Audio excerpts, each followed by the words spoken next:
참 예수님, 월요일 복음 말씀은 자선, 화요일 복음 말씀은 기도와 관련되었는데요. 오늘 독서 말씀은 단식과 관련이 있네요. 제1독서에서 요나서의 말씀을 들었습니다.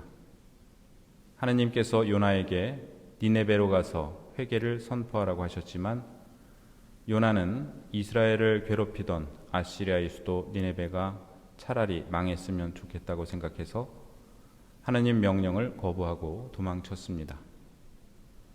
그러다가 바다에서 큰 물고기 뱃속에서 사흘 밤낮을 지내다가 살아 돌아옵니다. 하느님께서는 다시 요나에게 명령을 내리시는데요. 이번에는 요나가 하느님 말씀을 따릅니다. 니네베는 가로지르는 데에만 사흘이 걸리는 큰 성읍이었는데요. 요나는 하룻길을 걸은 다음 외칩니다. 이제 40일이 지나면 니네베는 무너진다. 그러자 니네베 사람들은 단식을 선포하고 높은 사람 낮은 사람, 임금, 짐승 할 것 없이 모두 단식에 들어갑니다. 제가 지난번에 니네베 사람들이 배가 많이 나온 모양이라고 말씀드렸었는데요. 니네 배가 무너진다 하니까 단식하잖아요. 배가 나온 바람에 간헐적 단식을 하고 있는 저로서는 남일 같지가 않습니다. 여기서 특별한 점은 임금까지도 왕좌에서 일어나 자루옷을 걸친 다음 잿더미 위에 앉았다는 점인데요. 고대 시대에 무소불위의 권력을 휘두르던 임금이 이런 행동을 하는 것은 무척 이례적이었습니다. 임금은 사람이든 짐승이든 먹지도 말고 마시지도 마라. 모두 자루옷을 걸치고 하느님께 힘껏 부르짖어라. 저마다 제 악한 길과 제 손에 놓인 폭행에서 돌아서야 한다 하고 말하는데요. 임금이 말한 것은 세 가지입니다. 첫째, 단식이고, 둘째, 자루옷을 걸치고 하느님께 부르짖으라는 것이고, 셋째, 악한 길에서 돌아서라는 것입니다. 하느님께서 재앙을 내리지 않으신 이유는 그들이 악한 길에서 돌아섰기 때문입니다. 그렇기에 이 이야기의 시작은 음식을 끊는 단식이었지만 더 중요한 것은 악을 끊는 것이었습니다.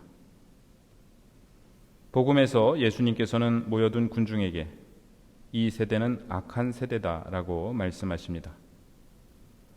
그들이 예수님의 메시지에 귀 기울이지 않고 표징만을 요구했기 때문입니다. 예수님께서는 이 세대가 표징을 요구하지만 요나 예언자의 표징 밖에는 어떠한 표징도 받지 못할 것이다 라고 말씀하십니다. 요나의 표징이란 니네베 사람들이 요나의 선포를 듣고 응답한 것을 뜻합니다. 또한 예수님께서는 심판 때에 남방 여왕이 이 세대 사람들과 함께 되살아나 이 세대 사람들을 단죄할 것이다 라고 말씀하시는데요. 남방 여왕은 옷 중에 남방 종류가 많아서 남방 여왕이 아니고 남쪽에서 온 여왕을 의미합니다. 그런데 우리가 입는 옷 남방의 어원은 실제로 남쪽에서 온 옷이라는 의미가 있다네요. 예수님께서는 말씀하십니다. 그 여왕이 솔로몬의 지혜를 들으려고 땅끝에서 왔기 때문이다. 그러나 보라, 솔로몬보다 더 큰 이가 여기에 있다. 요나는 동쪽 니네베로 가라는 주님의 명을 거슬러 서쪽인 타르시스로 달아나다가 결국 니네베로 가서 회개를 선포했습니다. 서쪽 끝에서 찾아온 요나의 말을 듣고 니네베 사람들은 회개했습니다. 한편 여왕은 솔로몬의 지혜를 듣고자 남쪽 끝에서 찾아왔습니다.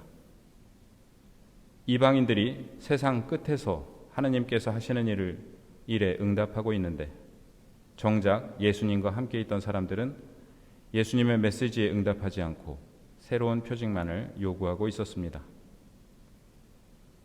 이것은 오늘 우리의 모습일 수 있습니다. 우리는 하루하루 주님 말씀에 어떻게 응답하고 있습니까?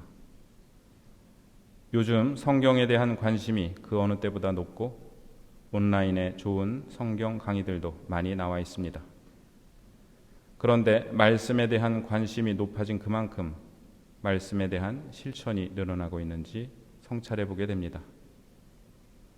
말씀에서 샘솟는 기도라는 책을 쓰신 엔조 비앙키 수사님은 말씀이 열매를 맺지 못하는 주된 이유는 말씀에 접근하는 우리의 근본 태도가 체험적이기보다 지성적이고 성서적 의미에서의 지혜를 추구하기보다 사변을 추구하고 기도로 이어지기보다 성찰에 머무르기 때문일 것이라고 말씀하십니다.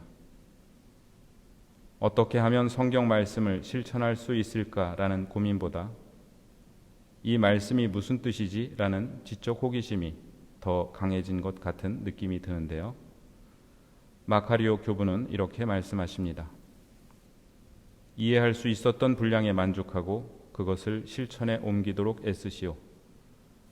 그리하면 이해되지 않은 채 남아있던 바가 여러분의 영에 밝히 드러날 것입니다. 예수님께서는 당신의 말씀에 응답하라고 촉구하십니다.